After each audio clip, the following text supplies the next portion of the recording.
Back in the day, if you were born with a different look or some unusual physical condition, you would probably be called a freak. These people were social outcasts and usually joined the circus to earn their living. Sounds terrible, but it's true. Let's have a look at 8 circus freaks that actually existed. It's one thing to be born with a physical abnormality, and a whole other to be marked as a freak for it.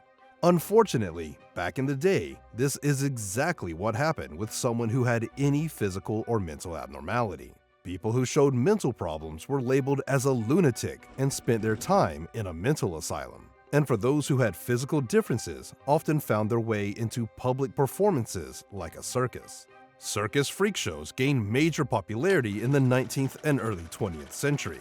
These sideshows featured performers with unique physical traits, from conjoined twins to people with extreme hair growth. One iconic name in the world of circus is P.T. Barnum.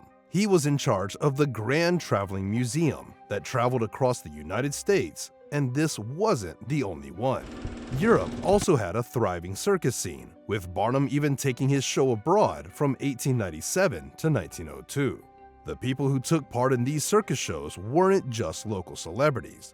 They traveled the world, earning good money for their time. Some of the top performers could make more than the average worker at the time, and the circus made a fortune. People would pay good amounts of money to see something out of the ordinary, and the circus owners knew how to cash in on that curiosity. The performers had a bit of a complicated perception in the public eye. On one hand, they were seen as entertainment, but on the other, they were oddities to be pitied or even feared. Yet, for many performers, the circus was a way to make a living and, in some cases, find a sense of community and purpose. Thankfully, with time, freak shows faded as the world shifted its views on human rights and exploitation, and people started to have a better understanding and acceptance of disabilities. Now let's have a look at some people who, despite their drastic physical abnormalities, made a name in the freak circus shows. Number 1. Siamese Twins.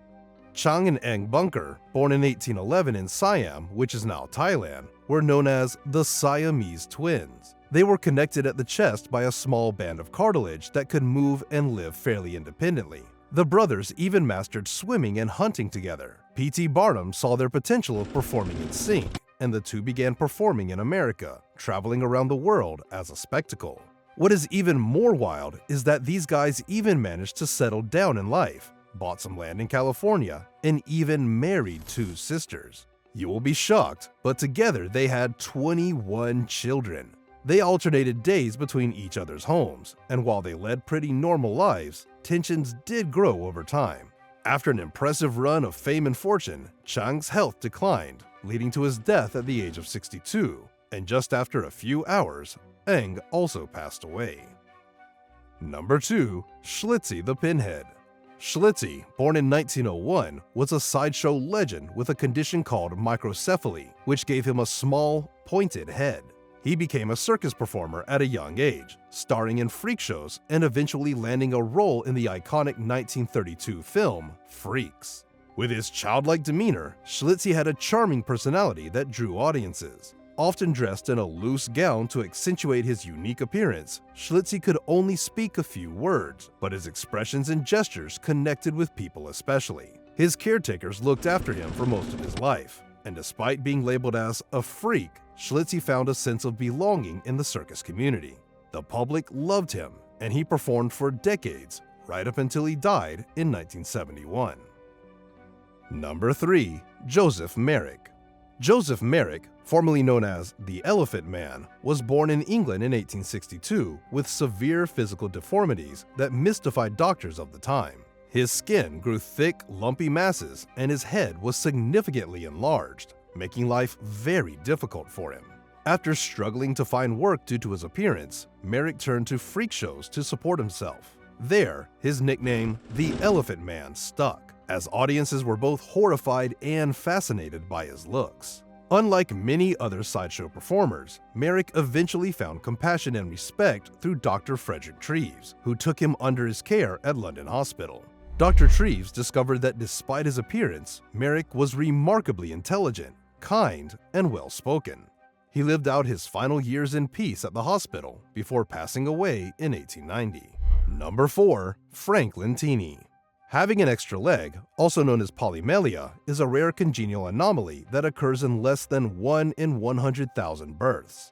Frank Lentini was the 1 in 100,000 who was born in 1889 in Sicily and had a rare condition where he had a third leg and even a bonus fourth foot. But Frank didn't let his unique anatomy slow him down. In fact, he turned it into a lifelong career in the circus. He wowed audiences by doing things like kicking a ball with his third leg while standing on the other two.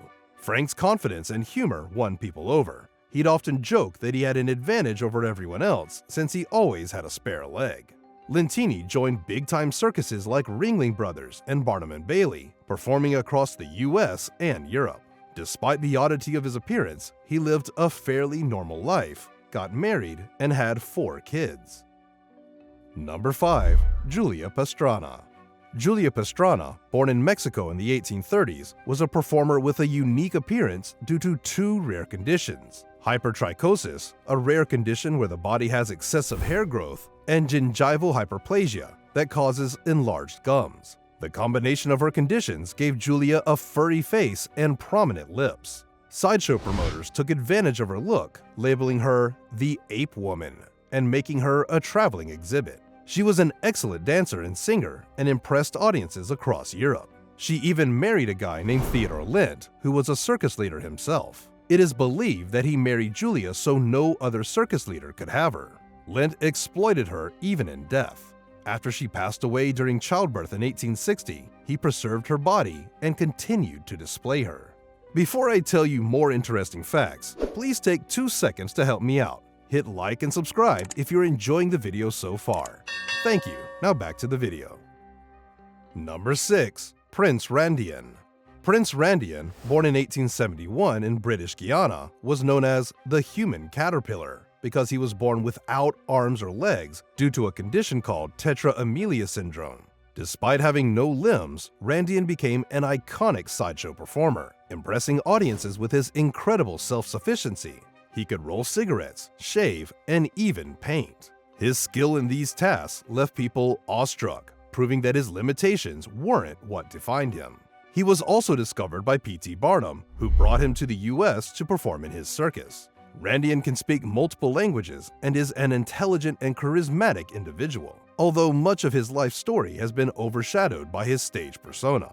He performed for the circus for decades, married, and even had 5 normal children before passing away in 1934. But the twist was that his death came just after doing his last ever performance.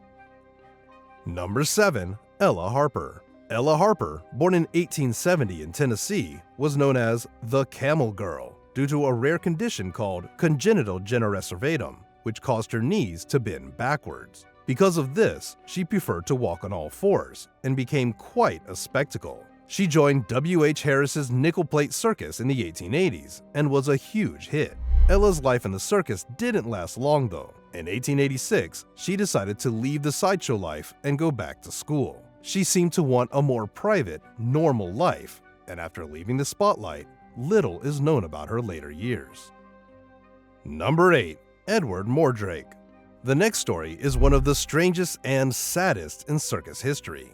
According to legend, Edward Mordrake, a nobleman in 19th century England, was born with a smaller second face on the back of his head.